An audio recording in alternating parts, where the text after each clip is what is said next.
So you want to do ICF? Well, I just finished a big old one by myself. First time I've done a foundation, DIY, I guess you could say, because I did it all myself. We just poured 70 yards today, 12-foot walls. I had some issues, big issues. I'll walk you through it. I'm going to take you back to the start, all the way through to the problems. Now I know what I'll do different next time. Anyway, if you're going to do ICF, you need to watch this.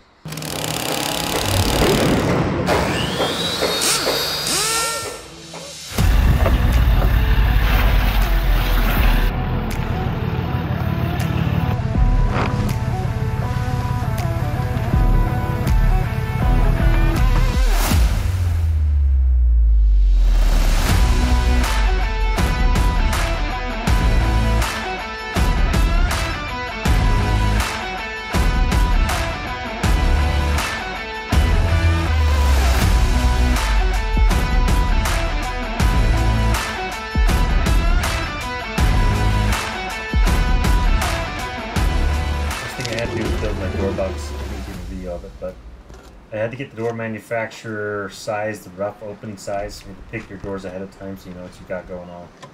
And then I just drilled a 3/16 hole and put some Capcom screws in the bottom and an angle brace to brace it all up.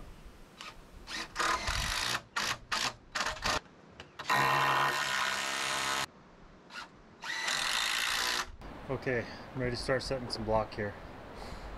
I chalked out everything. I've also laid out my windows. Here, I got the door in. So I know where everything's at. They don't show this, but it just seems weird to me not to have something to stop your panels from moving around. So I put those on my square lines so my corners will sit nice and tight. And as the concrete pressure builds, it won't push those corners out. So, like over here where I've got a wall coming in. I was going to put a lot of pressure going that way, so got a little stopper block. I'm ready to go. So, first thing you want to do, you have to figure this out with your footings. You start from the corner and you work to the middle. Or from the corner and work to the middle. And you'll notice these two rebar are close together. That's where my joint is, because we cut the joint in the middle. So, I'm going to start trying to set some block here. Alright, first block, here we go. Doesn't matter which way you put it.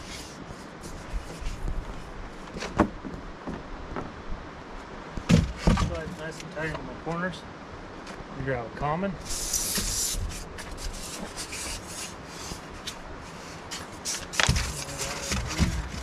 Another common on the other side.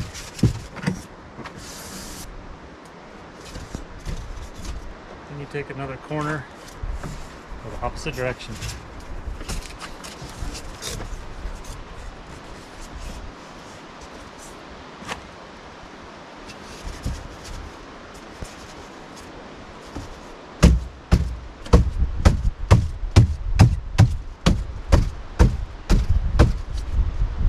And common.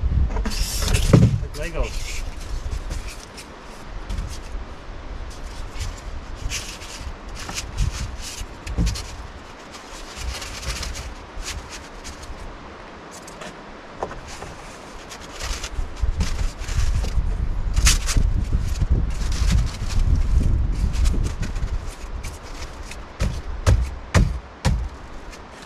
I'm gonna go too high. Then we got a laser deal we gotta do. Now I start from the other corner, work to the middle.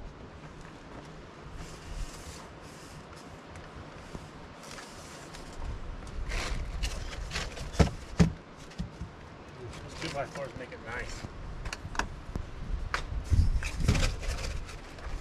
I got a wall coming in here, but I'm gonna get a couple courses and then I'm gonna cut it out so it stays nice and true.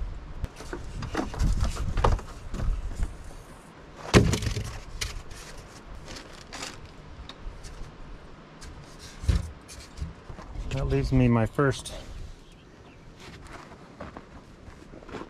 joint. Yeah.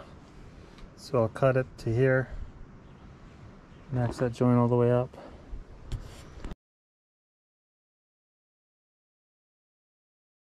Okay, if you watched the other video where I laid this out, that rock is a pain. You can see my chalk line down there.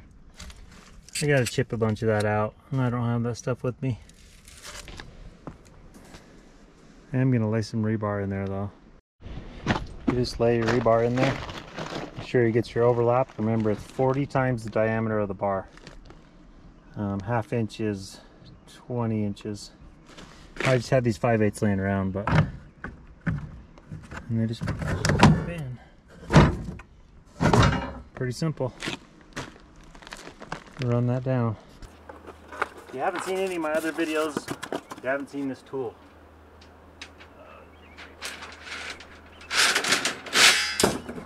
This is the METABO rebar bender cutter. Remember, 40 times your bar diameter, half inch times 40 is 20 inches. I got plenty. This is set on a 90-degree bend right now. Watch me sweat.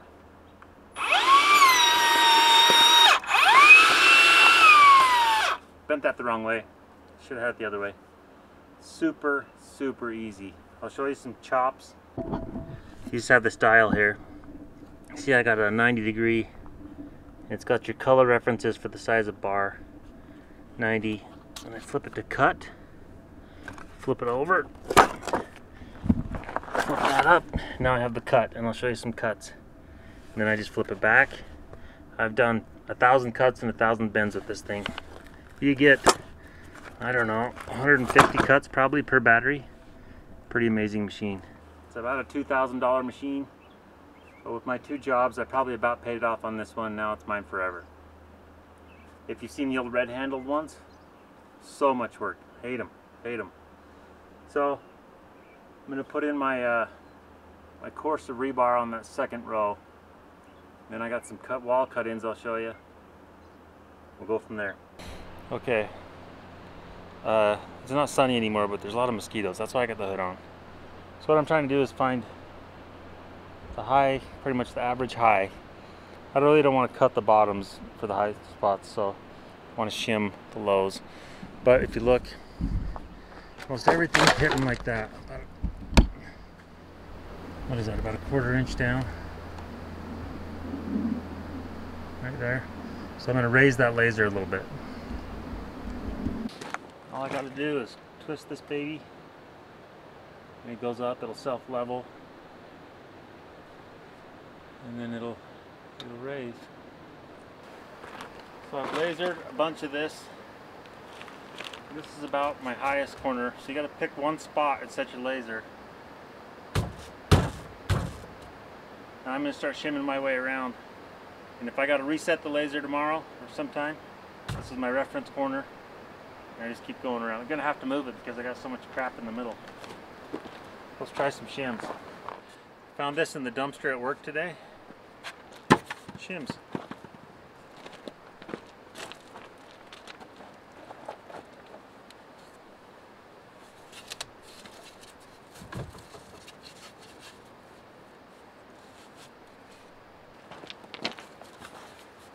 I was wrong. That is high right there. High. I'm gonna have to trim that one down. Didn't want to do that. See, I'm hitting over here, and that corner's low. So I'm gonna take some shim.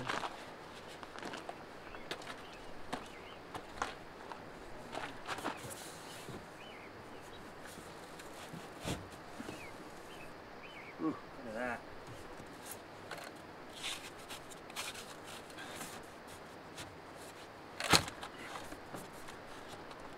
Money. You can see it really good now. Now that there's enough light. All the way to that far corner over there. Let's see if I can get in there. Got it hitting that back wall. That's perfect, man. That is nice and easy. Okay, so now I gotta move my laser one time to get this far wall over here. And then I gotta squirt foam in there and get it all locked in.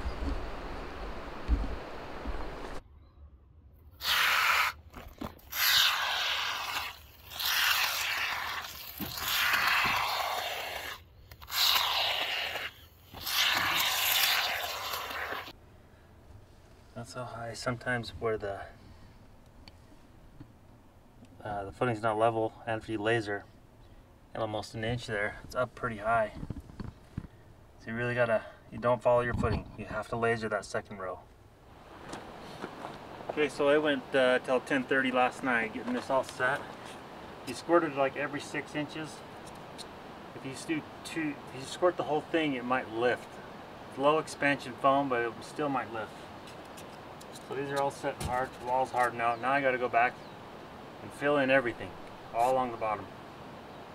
These Amazon, 20 bucks. These cans, I can't remember what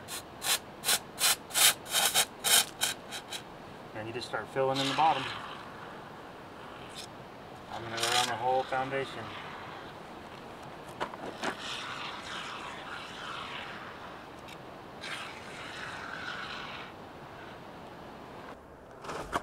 Okay, my next step is where you have a T-wall. I didn't want to cut these apart until I had this lasered because I wanted everything as rigid as possible to get a nice flat line. Now that that foam's set and we're all solid, I'm going to cut that out and I'm going to slide a block in to make the T. So, got my wall line.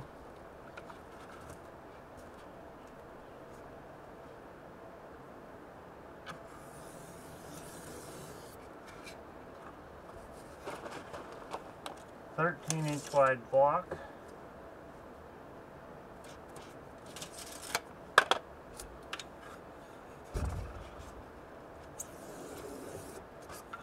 I'm going to explain why you have to do that right now, actually. We got our outside corner. Here's my seam right here. These are set up on 2-inch. 2, 4, 6, 8. You can see it goes every 12-inch now. Coming from the other corner, now the layout's off for 18.5, 29 and 5. It's different because it's coming from there. Just picture Legos. If you don't have the Legos together, you can't snap the block on top. And these are in a different layout. I suppose there's a way where you could figure out exactly how it is to be on this 2-inch center, which I might try sometime. Like right here, no way that that's going to fit a block over the top. That's why you have to cut in the middle. Well, let me cut this out. This is the beauty of the foam right here.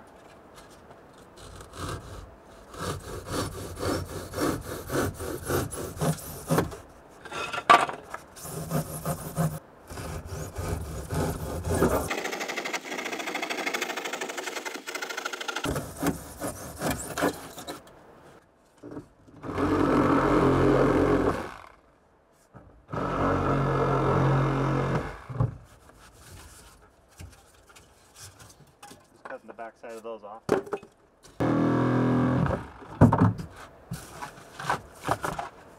Just like that.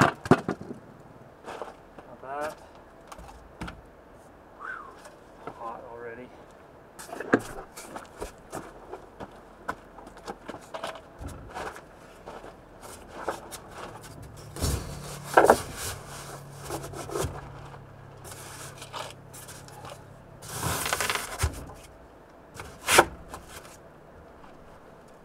Bars are hitting the thing a little bit.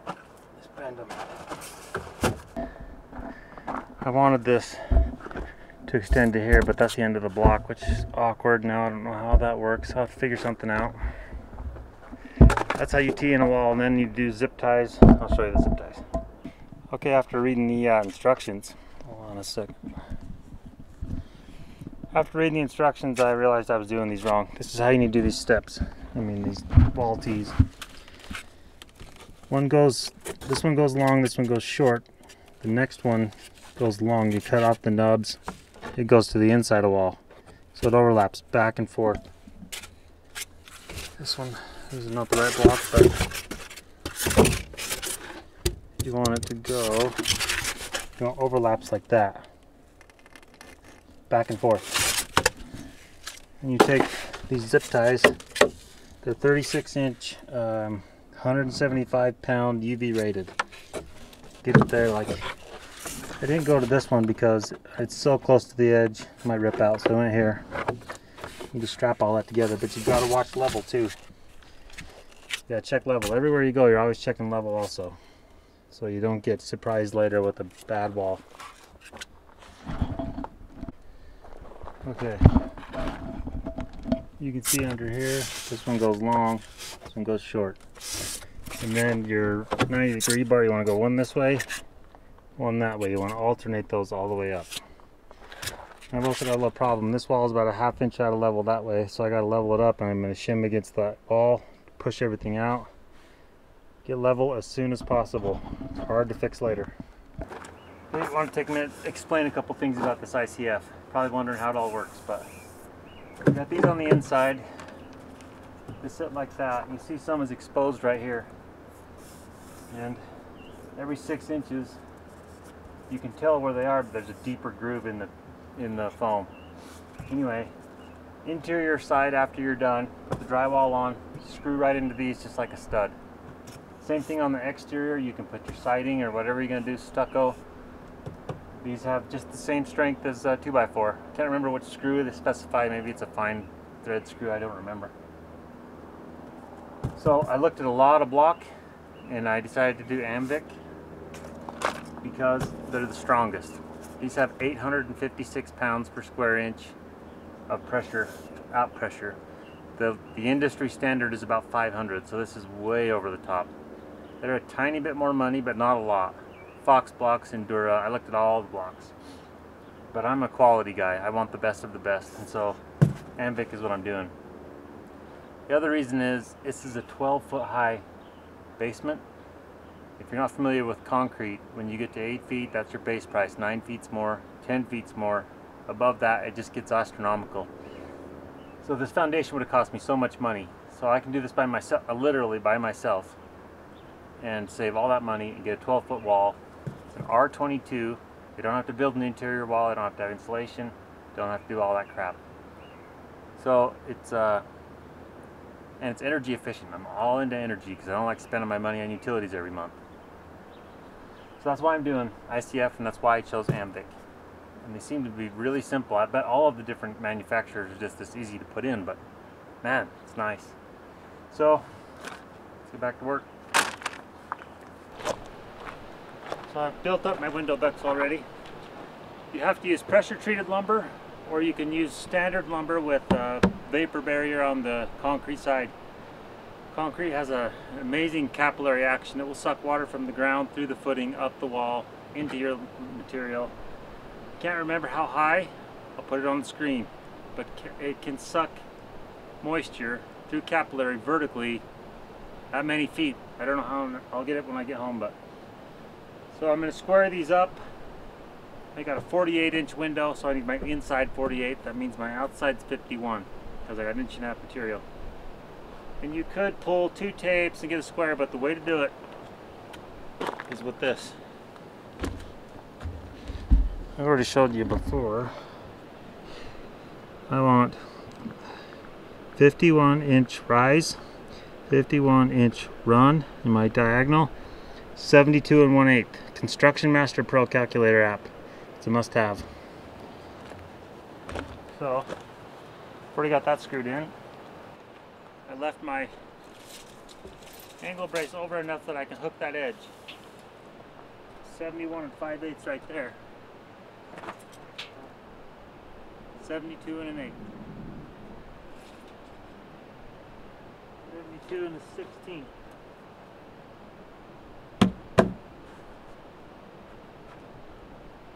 There.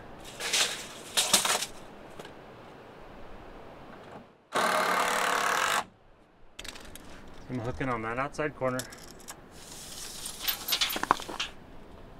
72 and I'm a little over 16th.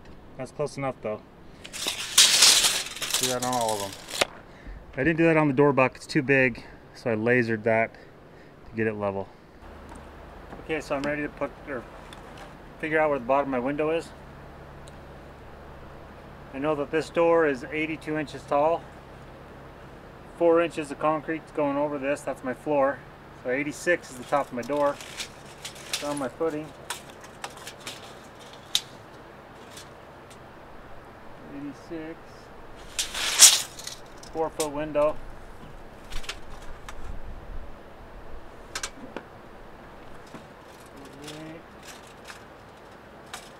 I'm going to add 1.5 inches for the wood frame. I'm going to transfer that over here so I can get a laser mark.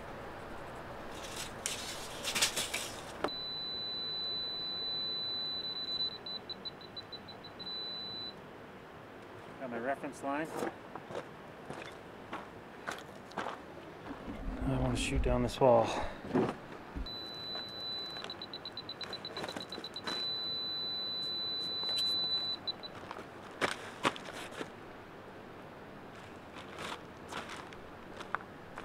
My laser's in the wrong spot. That one. I got all my chalk lines, my vertical lines. I'm going to cut with the handsaw everything that doesn't hit a plastic. Not that one. Plastic.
That doesn't look very good. Put my box in.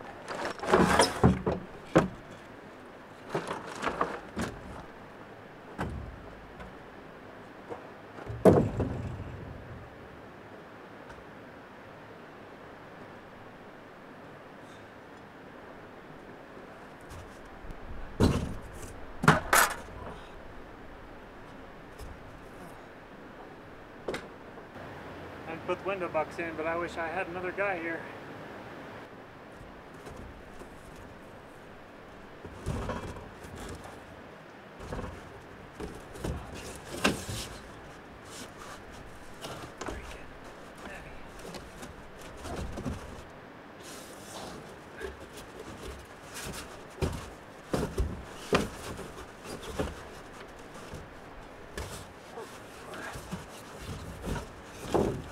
Got that runner, you just parallel what you got going on the ground. So I laid out the windows before.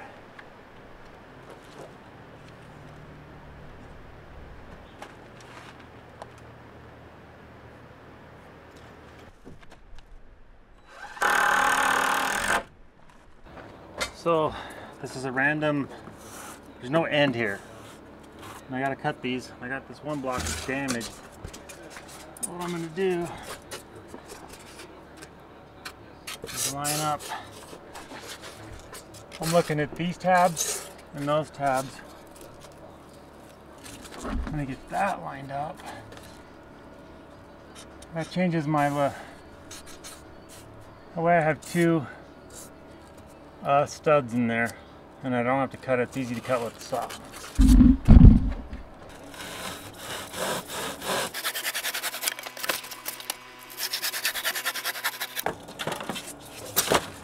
Don't have to measure. 1, 2, 3, 4, 5, 6, 7, 8, 9, 10, 11, 12 and a quarter.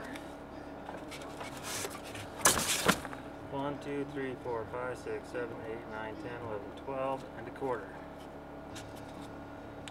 Don't have to be that exact.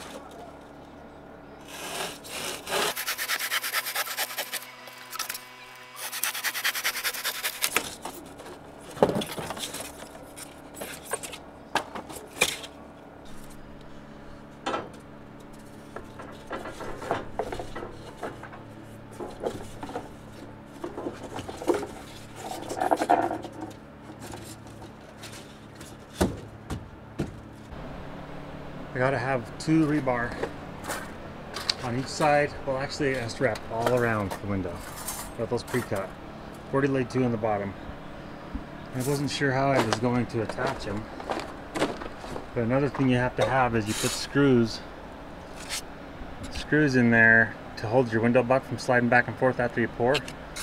So I'm just tying everything to that. Pretty solid. And I'm adding more rebar. It's kind of like a column and need a lot of reinforcement. So I'm just working my way up that way. Got up 1, 2, 3, 4, 5 rows in the back. Almost ready to start putting up the plumb wall.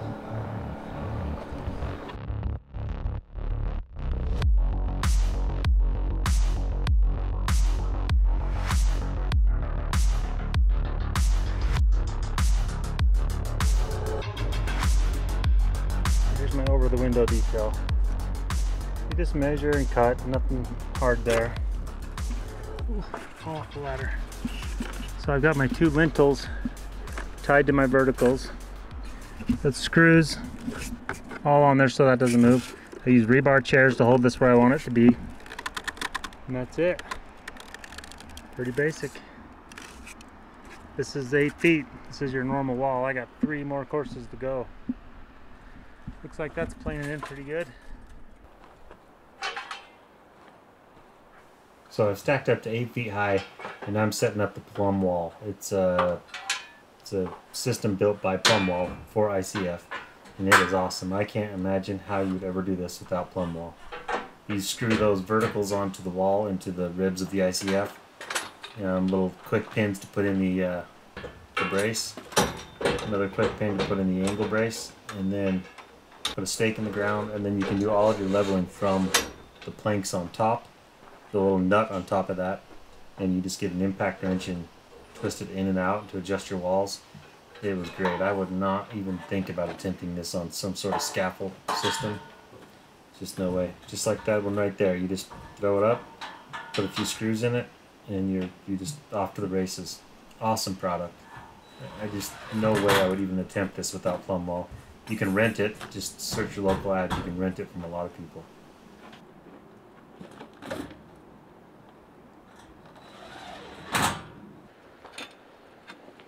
Standard ways to level. Another quick tip. Level, plumb. If you're leveling in a vertical, it's a plumb. Horizontal is level. Anyway, got a Stabila, $200 level, about the nicest level you can buy, 6-footer. That's gonna give me a pretty good idea of what the wall's doing, but not enough. I don't old school level plumb anymore. A laser. It's a Spectra. It's just a point laser 5 ways. I used to buy a lot of nice ones, but my guys break them and lose them so fast that I just buy a bunch of these. They're 200 bucks, and it's going to shoot a perfect laser. All of our walls, framing, I only use a level if I can't make a laser work. So I'm going to show you how I do it. It is dead money on.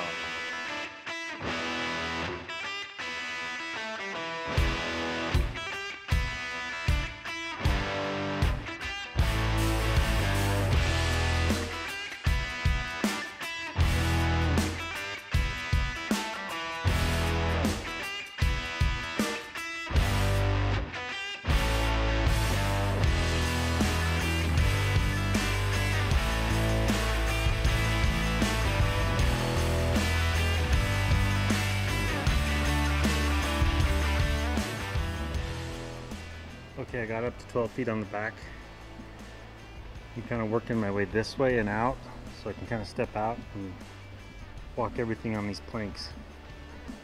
My step came in a little bit high. Remember, I had to lift that whole wall quite a bit when I lasered it, and that's how high I am. But one thing I didn't show you is you got to zip tie these together, this first row. So let me get that set up. Wherever your seam is, a couple zip ties.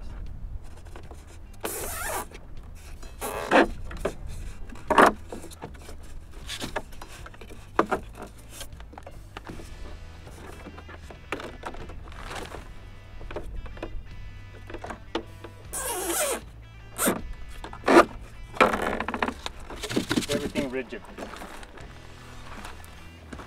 So I got this bedroom and the garage that are out on this 4 foot or 8 foot up footing, and they're not lasered flat. I lasered the second row there, which got the whole basement. Now I'm lasering this to get this all lasered flat. I'm gonna come up 5/8. So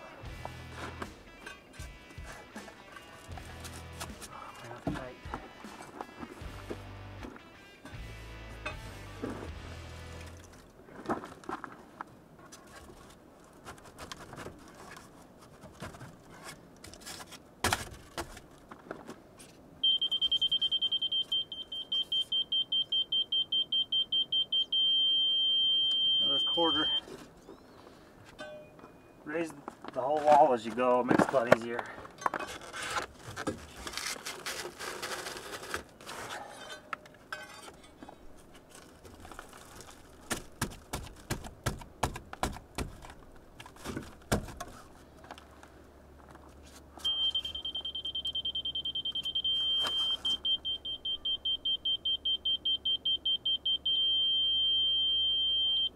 That's close enough.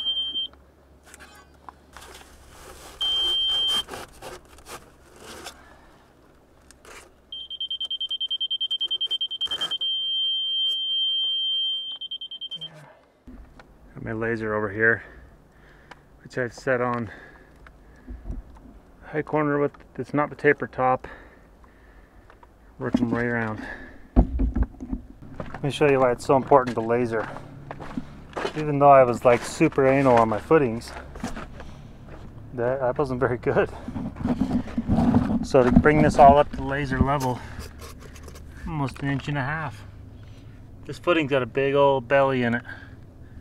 I don't know what happened, but never trust your footing. Always laser those. You'll get yourself in trouble. So now if you look across the top of that, it's all perfect.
PLUMB just showed up. We were just 10 minutes ago, we kind of finished up. We're actually still doing some stuff over there. A little nervous. Never done this before. So afraid of a blowout. I've got some all thread that I bought, got nuts and washers ready to go. If I had the blowout, we'll get some 2x6, drill through and pull it all back together. About as ready as I can be, but I've never poured ICF, so we'll just see how it goes. I don't know. We're just here getting ready to pour our Icf Foundation. I'm the cleanup crew, and I've been slacking, so it's a mess. So I've been trying to catch up. But Brian and our guys and Porter have been working hard to get this thing ready, and here is the pump truck. It's all here. There's a concrete truck. I think we're gonna need about 85 yards.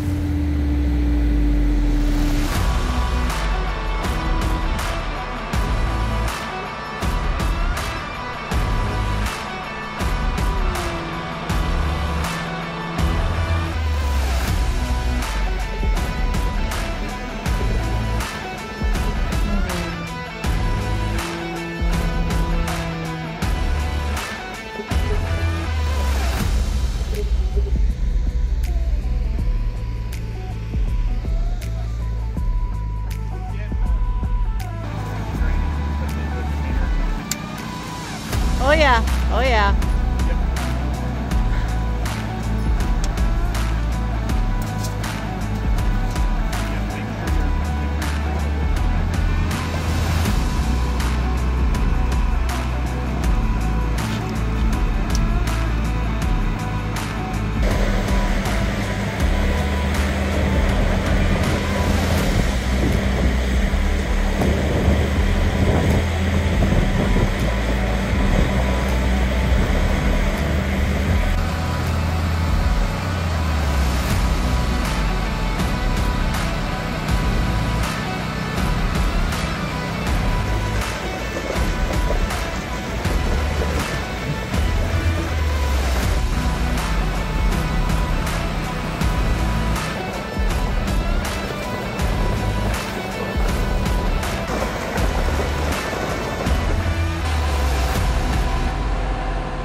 Well, if you made it this far, it's done. 7 o'clock at night. We started at noon. 69 yards. Like 6 lifts. Yeah. It kicked my butt. But it looks good.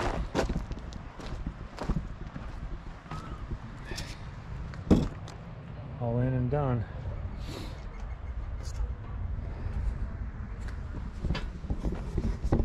Okay, that closes out this one. I don't even know where I'm going next. There's so much to do here. Gotta hook up the well, gotta get water running. Gotta strip this. Gotta do my underground plumbing here. Gotta do my underground plumbing on the shop. Gotta backfill, gotta compact. I don't even know where to start. So, something's gonna happen on the next video, but I don't know what it is yet. I gotta go home and sleep. Tired. It's 102 today. It was, man, that was hard. Anyway, thanks for watching. Catch you on the next one. Okay, time to go over my problems. I didn't want to talk about them, but I had some problems. So this is where we had our first blowout. And on the other side of that, right there is a T from another wall. And so that wall is like, I don't know, like right here. But what I didn't realize that I had done is that block was like that, and I had to cut these ribs out to cut this piece out for the T-wall, which left, I don't know, 18 inches with nothing, no strength. All this was just hanging out wild. There was another joint somewhere down here. I had this 2x4 on there, but it held kinda. Got a wall coming in. I was going to put a lot of pressure going that way, so got a little stopper block. But this just blew out. First 20 feet I poured, I thought I had screwed up everything. So we put a 2x6 and sort of kicked it against the wall. I think I have video of it. And we put that 2x6 all the way up with kickers all the way. So you see these screw holes.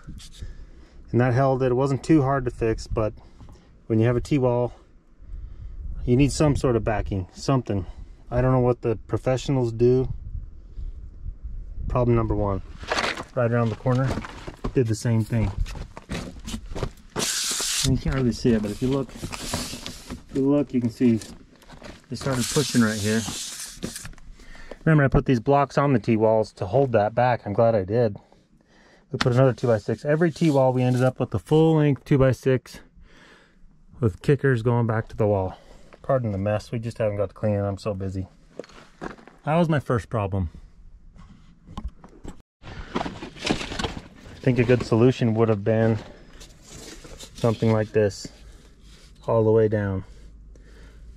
Just didn't realize I had to do that. The next problem was this wall, and I'll show you a video clip right now. It was 2 blocks high, and I foamed that at night because I was in a hurry. Well, it was tipped out like this video clip shows. And I didn't fix it then, and I should have, because I fought it the whole way. It made that wall so hard. Rule, if you're out of level, you're not straight, fix it now. Don't let it go. So when we poured it all the way up, and I had the plumb walls on the inside screwed to that. I tried to pull, and it pulled pretty hard, but it just, those screws into the ribs don't have enough, and it pulled all the screws out of the ribs. So I had to come out here and put other turnbuckles and stuff, and we were able to push it in, but it was at a time when we were pouring, which we shouldn't have been screwing with that. We should have been finishing the top, and now my top looks like crap. Start level, stay level, and bow your walls in a little bit, because you can push out with the plumb wall really hard, but you can't pull in. So that was problem number 2. Problem number 3. The taper top is cool. It gives you this bearing out here, but it's really hard to finish. And since I was screwing around with that other wall, this kind of got away from us. You can see my grind marks. I had to grind the whole foundation to make it work. And when I was talking to another foundation guy that I use, what you need to do is get a pencil vibrator, get you some nails in here, or chalk lines, however you're going to find your grade, a laser, fill it up, and then just sit and stab that pencil vibrator, and it will lay down nice and beautiful. If you're high or low, you can take out or add, but just vibrate it, get it to lay down smooth. Taper top's cool, gives you good bearing out here, but I really jacked it up. You can see right there, I got a huge dip. That'll make for some good framing video. Those are my big problems. Other than that, everything went well. It's violent when you're pouring 12 feet down in these walls. It's shaking and everything. I had a guy on each side watching to make sure things didn't blow apart after those first couple blowouts. And first time I did about 4 or 5 feet lift, too high. So then we went around like 2 foot lifts, and I bet you we went around 8 times. But other than that, it went smooth. If you don't have experience, I think you can still pull it off. Just watch a lot of videos. Just take your time. And check the level all the time. Corners, all of my corners were out. Stacked it all up, they were all out. I had to use massive force with turnbuckles to get them back to where they kind of had to be. Yeah. Anyway, that's what it was. So next video should be about backfill compaction and how to insulate your floor for radiant heat. All right, see you on the next one.